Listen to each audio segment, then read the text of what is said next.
السلام علیکم دوستو، امید ہے آپ سب خیریت سے ہوں گے۔ آج پھر ایک نئے موضوع کے ساتھ حاضر خدمت۔ ایک دور تھا جب ہر محلے اور گلی کے نکڑ پر کچھ بابوں کا ڈیرا ہوا کرتا تھا۔ یہ لوگ جوانوں کے لیے وزڈم اور ہسٹری کا کلاؤڈ بیسڈ نہیں بلکہ فزیکل بیسڈ ڈیٹا سرور ہوا کرتے تھے، جو گاہے بگاہے پاس بیٹھنے والے نوجوانوں کو واعظ و نصیحتیں کیا کرتے تھے۔ خیر، اب چونکہ بڑے بابا یعنی ٹچ موبائل کا زمانہ ہے تو بابوں کی جگہ بیبیز نے لے لی ہے۔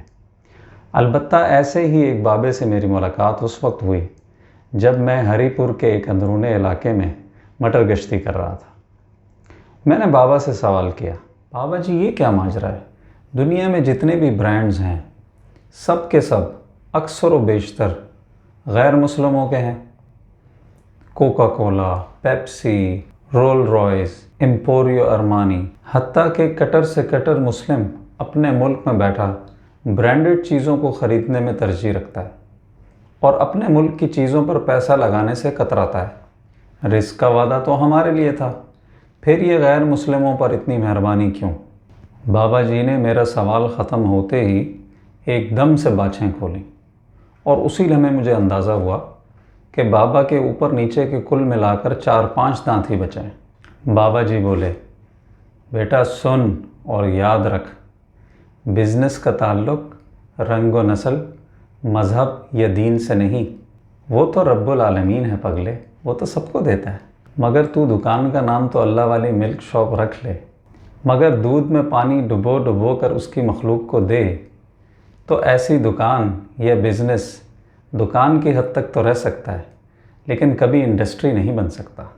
یاد رکھ بچہ، دور کہیں پہاڑ پر بنے غار میں بھی جب کوئی اپنے کام یا پروڈکٹ کے ساتھ انصافی، ایمانداری اور سچائی کے ساتھ کام کرے گا تو اس کے پروڈکٹ یا سروسز کو دنیا کی کوئی چیز پوری دنیا میں وائرل ہونے سے نہیں روک سکتی۔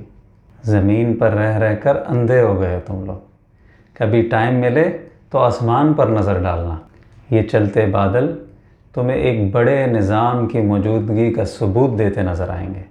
ترازو کے نیچے مقناطیس لگانے والے، کم ہوا والے ٹائر کو پنکچر بتانے والے، بات بات پر مغلظات بکنے والے بھی اب یہ کہیں گے کہ ہماری دکان نہیں چلتی۔ بابا جی کے گال لال ہوتا دیکھ کر میں نے عافیت اسی میں جانی کہ اب نکل لیا جائے۔ میں نے کہا، بابا جی جزاک اللہ، میری بس آتی ہوگی، اللہ حافظ۔